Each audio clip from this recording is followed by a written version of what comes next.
사람이 길을 지나가는데 시각장애인 세 사람이 서로 말씨름을 하고 있습니다. 왠가 들어봤더니 시각장애인 세 사람이 코끼리를 만졌습니다.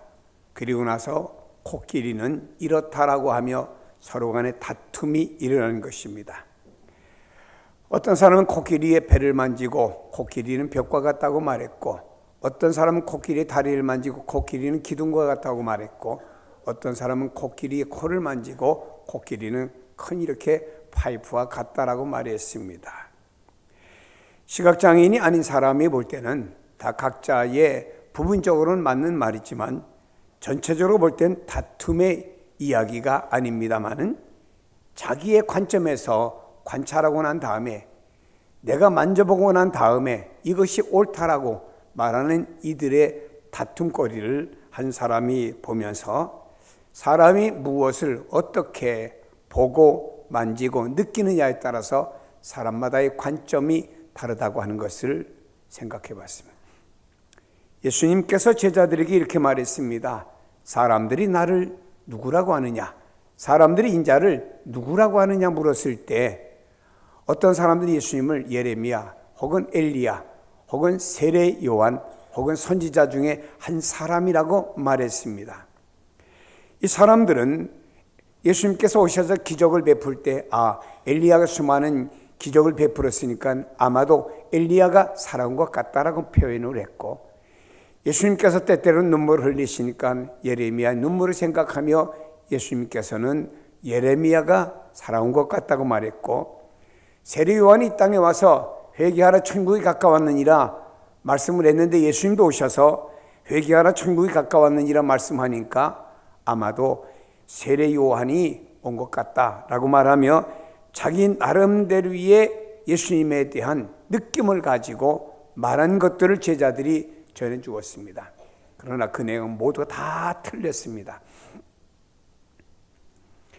여러분, 주님의 제자들이 다른 사람들의 반응을 전하긴 했습니다만은 나름대로의 어떤 관점 속에서 주님을 향한 반응들을 보인 것을 우리는 알 수가 있죠.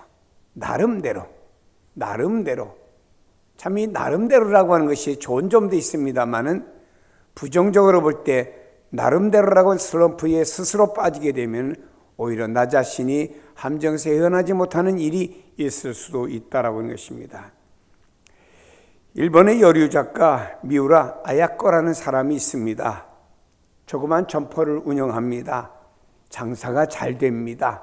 그래서 이제는 물건을 트럭으로 공급받으리만큼 매출도 커지고 많아졌습니다. 근데 그 옆에 자기와 동일한 사업을 하는 사람들은 장사가 안 돼서 팔이 날리고 있습니다. 우리 이렇게 잘 되는데 저 집은 왜 이렇게 안 되나? 라고 하지 않았습니다. 어느 날 부인이 남편에게 말했습니다. 여보야, 우리는 장사가 잘 돼서 이렇게 매출도 많아지는데 저 옆에는 장사가 안 돼서 팔이 날리고 있어. 얼마나 힘들겠냐? 이렇게 우리만 잘 되고 우리만 복받고 우리만 이렇게 매상에 많아지는 것이 아무리 봐도 하나님 뜻이 아닌 것 같다. 이제 이렇게 하자 해서 그 남편하고 합의를 봤습니다. 그 내용은 자기네가 하루에 팔 만큼의 자기들이 소비하고자 하는 만큼만 물건을 가져오고 그 나머지 물건은 전에와 같이 트럭으로 많이 가져오지 않았습니다. 이 집에는 하루에 물건을 팔다 보면은 일찍 동나고 맙니다. 그러면 사람이 살아왔을 때 이 집은 말합니다. 저 옆 가게도 가면 우리와 동일한 물건이 있으니까 그쪽을 이용하세요 라고 하며 그쪽으로 안내를 했습니다. 이러다 보니까는 이 사람에게 시간이 많이 남게 되었죠. 그래서 평소에 쓰고 싶었던 글을 쓰게 되었습니다. 바로 그것이 빙점이라고 하는 글 아닙니까? 이 빙점을 통해서 그가 얻은 수입이 트럭으로 장사해서 얻은 매출보다 더 많은 돈을 벌었다는 이야기입니다.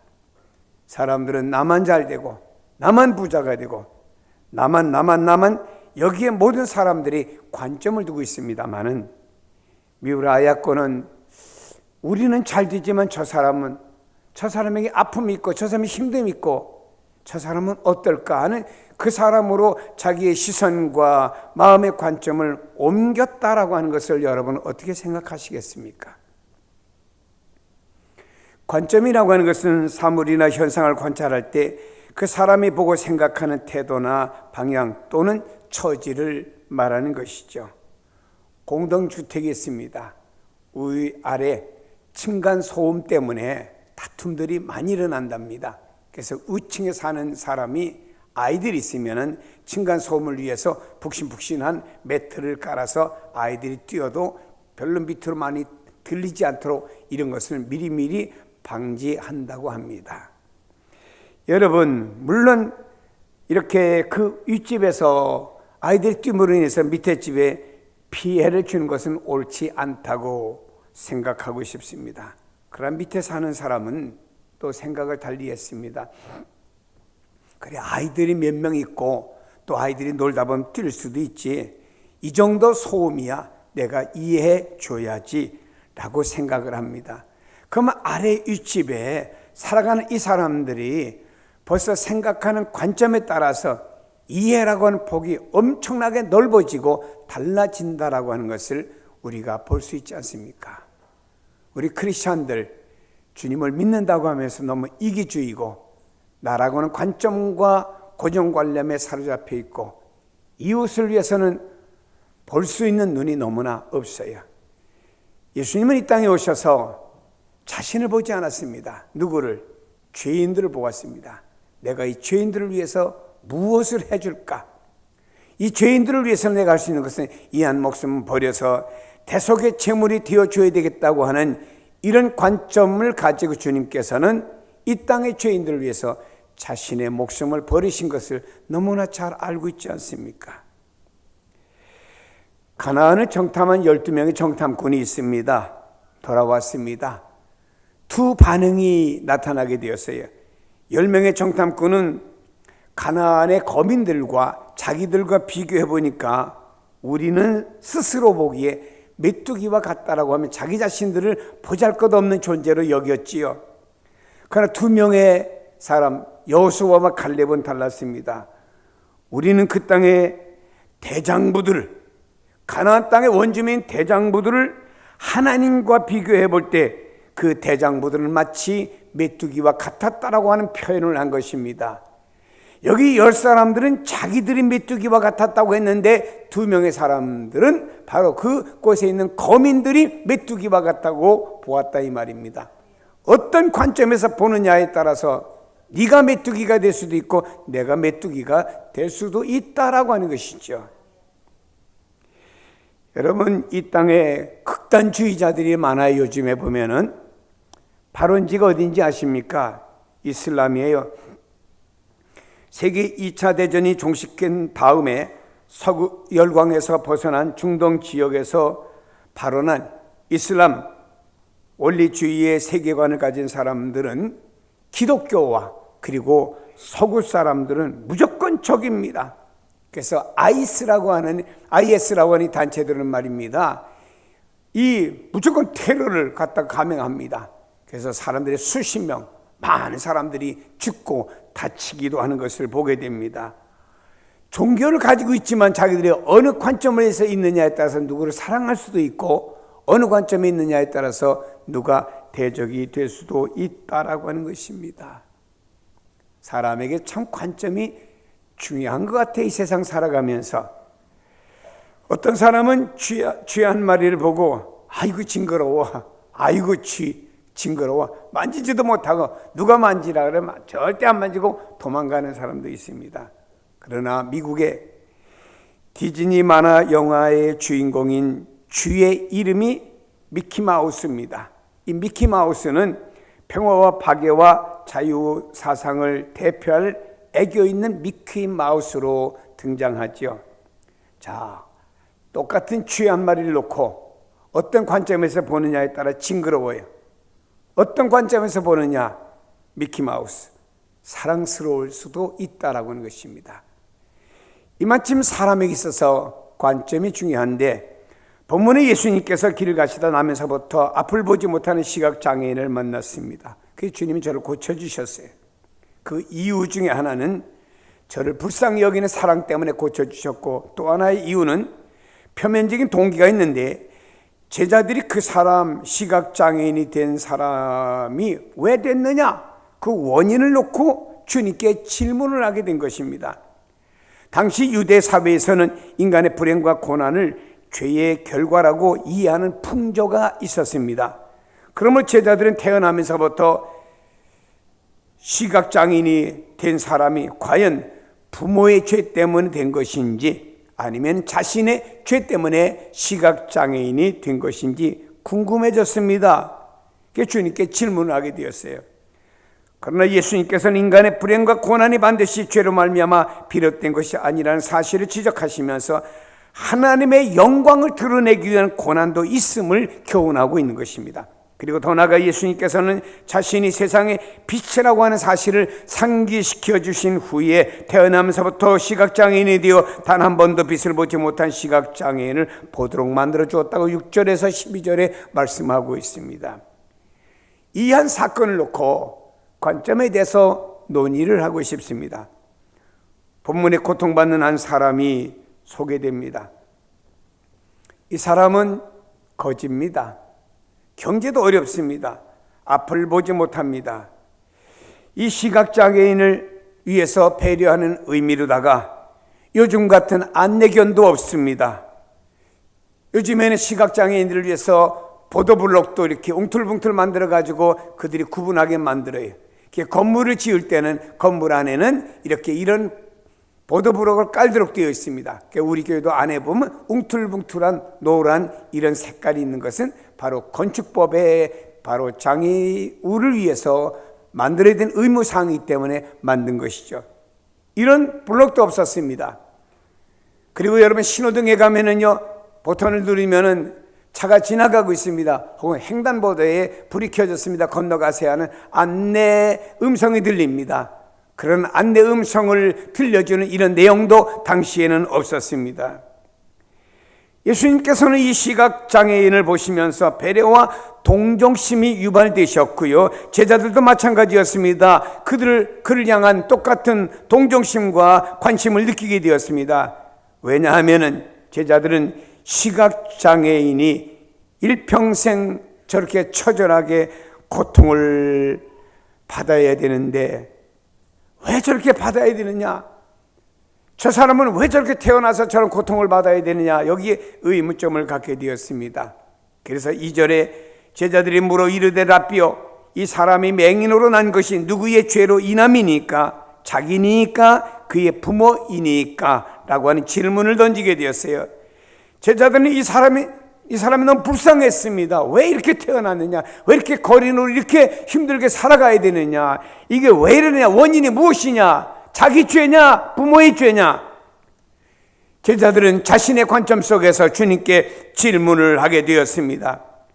제자들의 질문 속에는 당시 유대교의 그 질병에 대한 통속적인 관념이 잘 표현되어져 있습니다. 다시 말해 유대인들은 일반적으로 그 당시에 나병이라든지 앞을 보지 못하든지 귀머거리라든지 특별히 불치의 병으로 혹은 불구로서 살아가는 사람을 죄의 징벌로 생각을 했습니다. 이 말씀은 신명기 28장 61절에 또 이 율법책에 기록하지 아니한 모든 질병과 모든 재앙이 내게 멸망하기까지 여호와께서 내게 내리실 것이니, 여호와께서 질병과 모든 재앙이 내게 내리신다, 이것에 근거해서 바로 유대인들은 예수님 당시에도 이런 모든 질병과 불치의 병은 바로 죄의 결과라고 생각을 한 것입니다. 여러분, 이들은 또 불치의 병을 만났을 때 부모의 죄 때문이라고 이해하기도 했습니다. 민수기 14장 18절에 보니 아버지의 죄악이 자식에게 갚아 3대까지 이르게 하리라. 부모의 죄 때문에 자식들이 고통을 당한다, 이런 말입니다. 그래서 이런 관점 속에서 제자들은 이 사람이 이렇게 고통을 받는 것은 부모 때문에 그렇습니까? 아니면 자신 때문에 그렇습니까? 누구의 죄 때문입니까? 라고 주님께 질문을 한 것입니다. 물론 이런 질병의 원인을 죄에 대한 하나님의 응징일 수도 있습니다. 그러나 질병은 사람이 육신의 나약함 때문에 오기도 합니다. 내가 사용해야 될 육신의 에너지가 이 정도인데 내가 이 정도로 에너지를 사용한다고 하면 이건 나에게 과부하가 걸리는 겁니다. 그래서 이것을 오래 사용하다 보면 사람이 질병이 오기도 하는 것이 육신의 나약함이라고 하는 거예요. 그래서 성경은 우리에게 6일 동안 일하고 제7일에 가서는 안식이니까 쉬어라. 그것까지 이래서는 안 된다고 우리 하나님께서 창조의 질서를 말씀했습니다. 어떤 사람은 또 믿음에 대한 시험 때문에 어떤 질병이나 아픔이 오기도 합니다. 누가? 욥이라는 사람이 그 대표적인 인물 아닙니까? 또한 주님께서는 말씀했습니다. 하나님의 영광을 드러내기 위한, 하나님의 선하신 뜻을 드러내기 위한 목적 때문에 질병이 오기도 한다라고 말씀하고 있습니다. 제자들은 유대 종교에서 태어났습니다. 유대 종교에서 성장을 했습니다. 그러므로 주님을 따라는 다니고 있지만 아직도 유대교 중심에서 유대교 문화에서 자라난 그것을 버리지 못하고 한 시각장애인에 대한 편견을 가지고 누구 죄 때문이냐 이런 유대교 관점 속에서 질문을 예수님께 던지게 된 것입니다. 우리나라는 말이에요. 과거의 종교가 불교, 유교 그리고 샤머니즘이라고 하는 종교가 우리나라의 과거의 종교의 밑바탕에 지금까지도 흐르고 있습니다. 그래서 어떤 사람은 자녀를 결혼시켜야 되는데 이렇게 철학관에 찾아가서 어느 날짜에 결혼시키는 게 좋겠냐고 물어본답니다. 누가? 예수 믿는 사람이. 누가? 집사님이. 그래서 그 점쟁이가 그런 말이 있습니다. 우리 집에 찾아오는 손님 중에서 30%는 예수 믿는 사람들이 돈 갖다 줘서 먹고 산다고. 현실이 그래요. 홍대 앞에 가면 이런 점치는 사람들이 너무나 많이 있음을 볼 수 있습니다. 그러나 여러분, 이러다 보니까 예수를 믿으면서도 불교의 어떤 과거의 저변에 있던 사상이 아직까지도 남아있다 보니까 우리의 신앙이 어디로 흐르죠? 기복주의 신앙으로 흐르는 겁니다. 또 우리가 예수를 믿으면서도 유대교가 유교가 우리 저변에 깔려 있다 보니까 교회 안에서 어떤 직분이 마치 계급인 줄 알고 어떤 직분은 높고 낮고 이렇게 생각하는 경우가 있죠. 교회 직분은 기능의 차이인 것뿐인데 이걸 가지고 높고 낮고 어떤 유교적인 관념이 아직까지도 살아있는 것이죠. 샤머니즘적인 것이 예수를 믿어도 저변에 있다 보니까 신이 노한 것을 달래주기 위해서 하나님이 노하셨으니 달래줘야지. 어떻게 달래줄까? 기도하자. 작정 기도도 하고 그리고 선한 일을 해서 하나님의 노하심을 달래주자. 이런 식으로 표현되어지는 예수 믿는 사람이 있음을 보게 됩니다.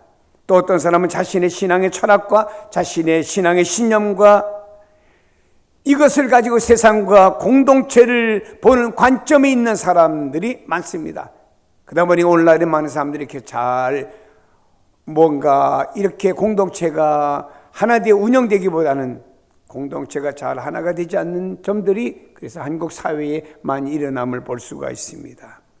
마리아라고 하는 여성이 비싼 향유를 가져와서 예수님 발에 깨어서 부었습니다. 그때 가룟 유다가 이 광경을 보고 아이고 아까워라. 저걸 팔아서 가난한 사람에게 나눠주면 얼마나 가난한 사람들이 먹을 양식을 얻을 수 있는데 왜 저걸 예수님 발에 부어가지고 허비하느냐고 하면서 마리아를 책망했습니다. 그때 예수님 만류하셨지요. 여러분 여기 가룟 유다는 두 가지 관점 속에서 말이 맞는 것 같지만 틀립니다. 아니 가룟 유다의 말을 들으면 맞지요. 그걸 예수님 발에 붓는 것보다는 그걸 팔아가고 가난한 사람에게 나눠주고 얼마나 많은 사람들이 구제를 받고 일용할 양식 생기겠습니까? 여러분들이 어떤 세상적인 관념을 가지고 보면 이 가룟 유다의 말이 맞을 수도 있다라고 긍정할는지 모릅니다. 그러나 이건 두 가지 면에 틀려요. 왜냐? 하나는 가룟 유다는 당시에 재정을 예수님 그 그룹의 재정을 맡아 갖고 있었기 때문에 만일에 이것을 팔아 갖고 200데나리온이 자기 주머니에 들어와서 자기가 관리한다고 하면은 얼마를 삥 땅을 뜯을 수 있는데 그 기회를 놓쳤다 이 말이에요. 또 하나는 이 여인이 이렇게 향유를 부은 것은 예수님의 장례를 예비했다고 주님 말씀했습니다. 왜입니까? 예수님께서 금일날 이렇게 돌아가시자마자 바로 장례를 지내는 바람에 예수님께 향유를 붓거나 하지 못하고 갑자기 장례를 지냈습니다. 그러므로 이 여인은 미리 내 장례를 준비했다고 하면서 성경이 기록되는 곳마다 이 여자의 행하는 모든 것을 기록하고 칭찬해 주라고 주님 말씀하셨지요. 무슨 얘기입니까? 여기에서 이 가룟 유다가 보았던 자기 어떤 욕심, 자기 어떤 이권, 자기 어떤 주관적인 면에서 보았던 관점과 예수님, 하나님이 보셨던 관점의 차이점이 있음을 우리가 알 수 있습니다. 현대인들은 많은 것들을 보아요.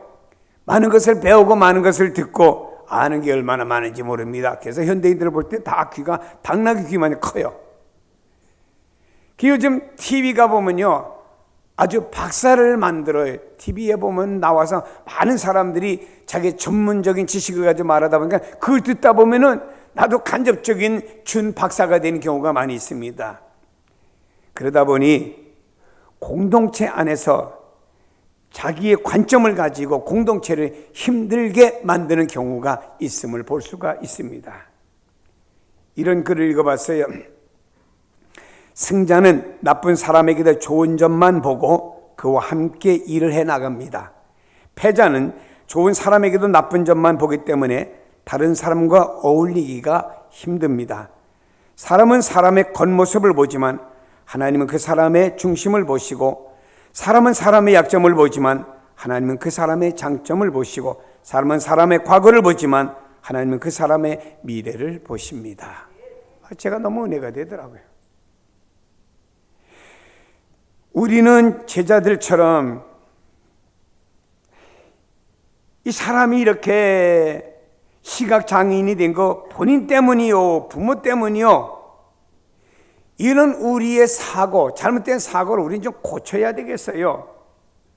우리는 형제의 눈 속에 티는 보면서 내 속에 있는 들보는 못 보잖아요. 주님이 보실 때, 얘야, 다른 사람 눈에 티 보지 말고 네 속에 들보부터 봐.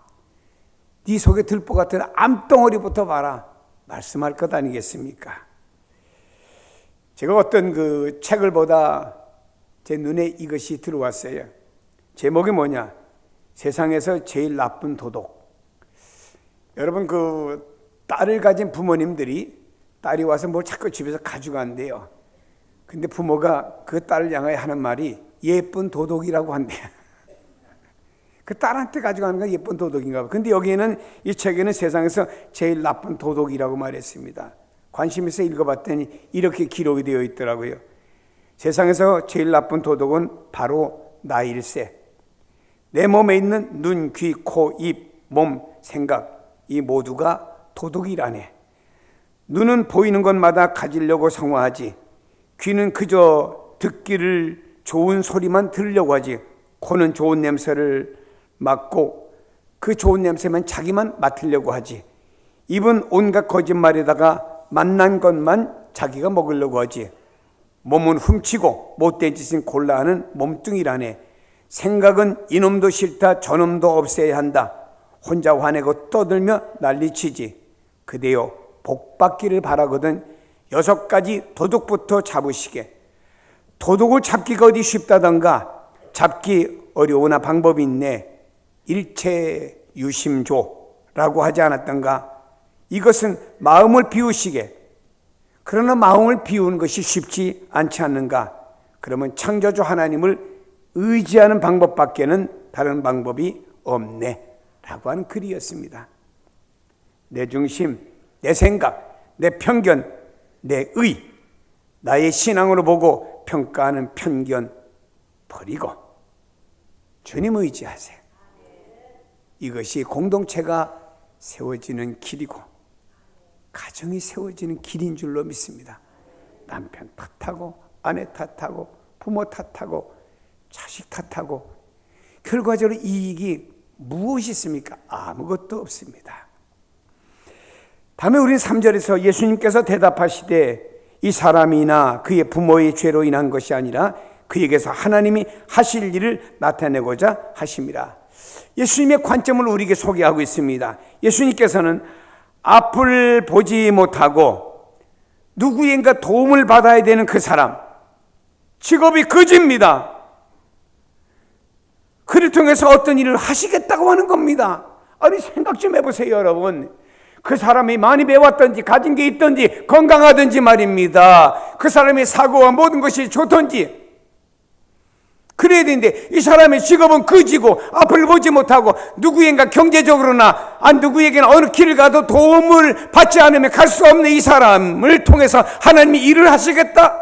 이거 왠지 좀 이상합니다. 그러나 성경은 주님께서 말씀했습니다. 이 사람은 자기 죄도 아니야. 이 사람은 부모 죄도 아니야. 이 사람을 통해서 하나님이 하실 일이 있어. 그 일을 하시려고 이 사람이 시각 장애인이 된 것이야 라고 주님께서는 관점이 달랐다 이 말이에요. 여러분, 당시 사람에겐 도무지 이해가 가지 않는 주님이 말씀하신 거예요. 예수님은 하나님 특별하신 목적, 하나님의 영광을 이에게 제시하신 겁니다. 요한복음 11장 4절에도 말씀하시기를 예수께서 들으시고 이르시되 이 병은 죽을 병이 아니라 하나님의 영광을 위하며 하나님의 아들이 이로 말미암아 영광을 받으시게 함이라, 이런 말씀을 소개하고 있죠. 이 말씀은요, 하나님이 하시는 일, 즉 우주와 만물을 주관하시고 다스리시는 하나님의 섭리적인 사역을 가리키는데, 그 모든 일은 궁극적인 하나님의 영광을 나타내기 위해서 창조주 하나님께서 어떤 일을 하신다라고 말씀하고 있어요. 시편 19편 1절에 보니까 하늘이 하나님의 영광을 선포하고 궁창이 그 손으로 하시는 일을 나타내는도다 말씀하고 있습니다. 이 시편 기자는 하나님의 권능과 지혜로 만들어진 우주 만물을 창조주 하나님의 신성과 하나님의 영광이 충만하게 드러나고 있음을 노래하는 것이 이 시편 19편의 노래가 된 것입니다. 우주 만물의 모든 것은 바로 하나님의 그 신성, 영광이 가득한 것이다. 그래서 인간들아, 우주 만물을 통해서 이것이 그냥 된 것이 아니다, 이것을 바라보면서도 하나님이 살아계심을 알라고 믿으라고 우리에게 보여준 우주 만물 아니겠습니까? 예수님은 시각장애인을 통해서 하나님이 하실 일이 있다고 말씀하셨고, 진역을 이겨가지고 그의 눈이 발랐습니다. 실로암 모세가 씻으라고 했습니다. 순종하여 씻었더니 눈이 밝아졌어요. 이웃 사람들과 전에 그가 앉아서 구걸하던 것을 보았던 사람들이, 아니 이 사람이 지난날에 구걸했던 사람이고 저기 앉았던 사람인데 눈이 떠져서 어떻게 된 거예요? 주변에 있던 사람들이 아니야 이 사람아, 그와 비슷한 사람이지 그 사람이 아니야 라고 하면 사람들이 서로 말하니까 눈뜬 사람이 와서, 예, 제가 저기 앉아서 보지 못하고 구걸했던 그 사람 맞습니다. 예수라고 하는 사람에 의해서 내가 눈이 떠지게 되었습니다. 근데 그 나를 눈뜨게 한 그 사람은요, 하나님께로부터 온 사람이 아니라고 하면은요, 나에게 이런 기적을 베풀 수가 없습니다. 나에게 기적을 베풀게 하신 분은 하나님께로부터 온 사람입니다 하며 하나님께 영광을 돌렸던 시각장애인의 모습을 볼 수 있습니다. 여기서 예수님의 관점을 보아야 됩니다. 자신을 통하여 하나님의 일하심에 초점을 두며 궁극적으로 하나님의 영광을 위해 일하시는 모습을 보여주고 있습니다. 우리는 나를 통해서 예수님이 당신의 보혈을 값주고 샀고 나를 하나님의 자녀로 삼아주셨고, 나를 통해서 하나님 무엇을 하시기를 원하여 나를 통해서 어떤 일을 하시려고 하나님이 부르셨는지, 바로 하나님이 하시는 일에 우리는 어떤 관점을 둬야 되지 않겠습니까? 예수님을 통해서 우리가 어떤 이득을 보려고 하지 말고, 바로 주님이 부르셨기 때문에 내가 그분을 위해서 하나님 나를 통해서 어떤 일을 하시기를 원하시는지 거기에다 우리의 초점, 관점을 두는 성도가 되어져야 되지 않겠습니까? 주님의 제자들은 예수님을 따르면서도 다 자기들의 생각에 초점을 맞췄습니다. 예수님께서 장차 기적을 통해서 로마라는 나라를 물리치고 우리 유대 나라를 독립시키면은 하나 우측에 좌측에 우리가 주님께 모든 걸 다 버리고 따랐으니까 주님께서 우리 좋은 자리 주시겠지 하면서 주님을 따르며 저들의 초점은 말입니다, 여기에 맞춰져 있고 말입니다. 세상 말은 기복적인 신앙이고 주님을 따르면서 어떤 득을 보려고 했던 생각들이 가득했습니다. 이랬던 주님의 제자들이 오순절에 가서 성령 충만 받고 난 다음에 달라졌어요. 이제는 주님을 위해 쓰임받는 사람이 되었습니다. 그러다가 매 맞고 감옥에 갇히기도 합니다. 그래도 그걸 기쁨으로 여겼어요. 관점이 달라졌지요. 성령 충만 받기 전과 성령 충만 받은 다음에 저들이 하나님이 자기들을 통해서 어떤 일을 하시고자 하는 어떤 관점이 달라졌다, 이런 말씀입니다. 하나님께서 나를 부르셨어요. 말씀드렸듯이 예수님의 피로 속량하셨어요. 마귀의 백성에서 나를 불러서 하나님의 자녀로 삼아 주었습니다. 그럼 하나님이 나를 통해서 하시고자 하는 어떤 목적이 있어요. 여기에 우리의 삶에 좀 초점을 줘야 될 거 아니냐, 이 말이에요. 전에는 나를 위해 살아왔으나 이제는 주님을 위해 사는 삶으로 변화를 좀 가져가지고, 언젠가 우리가 주님 앞에 섰을 때 너 뭐하다 왔느냐라고 물었을 때 내가 주님을 만난 다음에 나의 삶의 초점이 이렇게 변화되어서 이렇게 살다가 주님 앞에 왔습니다 할 수 있는 어떤 이력서, 내용이 좀 있어야 될 것 아닙니까, 여러분? 주님이 말씀하셨지요. 고맙다야. 주님 뭐 고맙습니까? 너는 내가 감옥에 갇힐 때 돌아보아 주었고, 내가 배고플 때 먹을 것 주었고, 내가 아파 병원에 입원했을 때 돌보아 주었고, 내가 헐벗었을 때 입을 것 주었고, 고마워. 주님, 내가 언제 주님께 한 적이 없습니다. 그때 주님 말씀했습니다. 내가 이 땅에 살면서 지극히 적은 자, 이름 없이 빚도 없이 오른손이 아니고 왼손이 모르게 내가 돌보고 어떤 하나님의 선한 일을 위해서 쓰임받았지 않느냐. 그건 나를 위한 것이다. 고맙다고 주님이 그 사람들을 칭찬하시는 양의 무리가 있음을 성경은 전하고 있습니다. 여러분, 오늘 우리에게 주어진 가정들이 있어요. 우리에게 주어진 사업장이나 직장, 돈 버는 것으로 끝납니까? 여러분, 주어진 공동체에 있어요. 어떤 관점으로 보겠습니까? 예수님의 관점으로 보아야 됩니다. 전에 책 중에 이런 책이 있었어요. 예수님이라고 하면 어떻게 하실까? 참 그것이 한때 베스트셀러가 되었죠. 예수님이라고 하면 어떻게 하셨을까요? 근데 그게 너무 과장되다 보니까 사람들이 그런 말을 해요. 예수님이라고 하면 커피를 마셨을까? 참 그 책에도 없는 내용을 가지고 사람들이 말을 하더라고요. 여러분,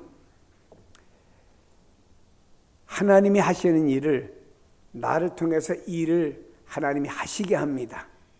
이것이 하나님께 영광이 돌아가는 거예요. 고린도전서 10장 31절에 보니 그런즉 너희가 먹든지 마시든지 무엇을 하든지 다 하나님의 영광을 위해 하라. 바울은요, 우리 그리스도인들이 예수 믿고 난 다음에 자유를 누리게 해주었습니다. 근데 이 자유 누림의 자유 사용에서 최종의 결론이 뭔가요? 그리스도인들의 자유 사용에 있어서 최종의 결론은 무엇을 하든지, 내가 이 자유를 가지고 무엇을 사용하든지 간에 하나님께 영광, 그것이 결론이어야 된다, 이 말입니다. 여러분이 주어진 자유를 가지고 움직일 수 있고요, 먹을 수 있고 마실 수 있고요, 가정을 이룰 수 있고요, 직장 나갈 수 있고요, 사업장 나갈 수 있고, 여러분 어떤 공동체에서 여러분 무언가를 할 수 있고, 여러분들이 사람 보는 앞에서, 아니 안 보는 앞에서 뭔가 할 수가 있습니다. 그러나 여기에 최종적인 목표는 하나라, 이 말입니다. 하나님의 영광이라고 하는 거예요. 바울은 이것을 강조했습니다. 예수님의 관점을 볼까요? 죄인을 용서해 주었어요. 어떤 여인이 남편을 5이나 바꿔가면서 인생 밑바닥 인생 살았죠. 많은 사람들은 돌을 들어가지고 여인을 때리는 것이 당시 유대 관점에서 맞는 관점이었습니다. 그러나 주님께서는 너희 중에 죄 없는 자는 돌을 들어 여인을 때리라고 말했고요. 그 여인을 향하여 주님께서는 그 바들바들 떨고 있는 여인, 돌에 맞아 죽을 각오라며 바들바들 떨고 있는 그 여인의 입장 속에서 주님은 보셨어요. 그리고 주님께서는 누구도 돌을 들어 이 여인을 향하여 때리는 사람이 없었습니다. 그리고 다 가버리고 난 다음에 나도 너를 정죄치 않겠다. 다시는 죄에 노예되지 말고 살아갔으면 좋겠다고 주님 말씀하셨잖아요. 이게 주님의 관점이에요. 우린 되게 너는 죽일 놈이야, 너는 나쁜 사람이야. 얼마나 우리는 내가 하나님 사춘돼 가지고 말입니다, 평가를 잘하는지 몰라요. 주님은 그런 관점이 아니셨습니다. 약한 자를 고치시고 그 약한 자와 함께 하셨고 언제 어디서나 복음을 전하셨고 가르치셨고 주님은 자신을 향하여 욕을 하고 침을 뱉고 채찍질하는 그 로마 군병들, 여러분이 누군가 나에게 이렇게 위해를 가한다고 하면 나도 모르게 반응하는 게 세상 사람들 아닙니까? 그러나 주님은요, 자신을 향하여 이렇게 모진 고난을 주는 로마 군병을 향해서 어떤 아무런 반응도 하지 않았습니다. 내가 이렇게 길을 가야만이 하나님의 뜻을 이루고 하나님의 일을 하는 길이기 때문에 내가 반응 보이지 않겠다고 하면 주님은 모든 고난을 다 받으시면서 주님은 침묵하셨던 내용을 어떻게 보시겠어요, 여러분? 왜 조금만 누가 나를 건드리면 그게 반응을 하십니까? 예수님을 배반하고 주님을 떠났던 제자 베드로는 다 주님을 버려도 나는 절대로 주님 버리지 않겠다고 호언장담했던 베드로까지도 주님을 저주하고 떠나가 버리고 말았습니다. 그래서 주님은 부활하신 다음에 이 제자들을 신방하셨어요. 그리고 뭐라고 말씀했습니까? 야, 이놈들아, 왜 나를 떠났느냐라고 말씀하지 않았습니다. 너에게 평강이 있을지어다 라고 말씀하신 거예요. 이게 주님의 관점의 다른 점이라고 하는 것입니다. 오늘 우리의 관점을 예수님의 관점으로 좀 체인지하는, 바꾸는 이런 우리의 삶으로 좀 변화되어져야 되겠습니다. 어느 사람이 크게 사업에 성공했습니다. 많은 돈을 벌었어요. 부자가 됐습니다. 부를 바탕으로 해서 큰 권력마저 가지게 되는 사업가, 참 돈과 권력을 다 가지게 되니 얼마나 좋습니까? 한 가지 고민이 있어요. 주변의 사람들이 자신이 가진 돈과 권력에만 관심을 가지고 이용하려고 하지 자기와 진심을 나누려고 하는 사람이 한 사람도 없는 것이 문제라고 생각하고 고민하게 되었습니다. 그러다가 어릴 적에 존경했던 스승님을 찾아가서 상담을 받게 되었죠. 스승님은 말했습니다.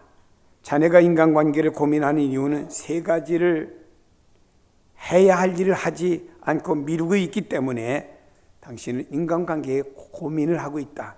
첫째는 빚을 갚는 일이고, 두 번째는 용서를 구하는 일이고, 세 번째는 사랑을 고백하는 일이다. 사업가가 대답을 했습니다. 스승님, 저는 누구에게 돈 빌린 적이 없기 때문에 빚을 갚을 게 없거든요. 그리고 누구에게 용서를 구할 만큼 잘못한 일도 없습니다.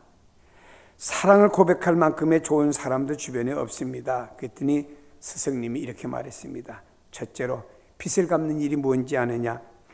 누군가 자네에게 보여준 밝은 미소가 있고, 누군가가 자네에게 친절하게 말해주는 말투가 있고, 누군가가 자네에게 따뜻하게 만들어진 행복한 모습, 전부가 자네가 갚아야 될 빚이네.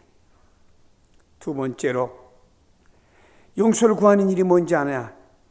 자네가 싫어하는 사람을 계속 싫어하고 그를 사랑하지 못하고 그를 용서하지 못하는 행동이 바로 용서를 구해야 될 일이네.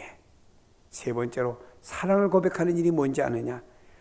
누구나를 사랑하는 마음과 사랑을 받을 공간이 다 존재하고 있는데 그걸 찾아서 고백할 수 있다라고 하면은 자네의 마음속에 고민거리는 사라질 걸세라고 하는 말을 했습니다.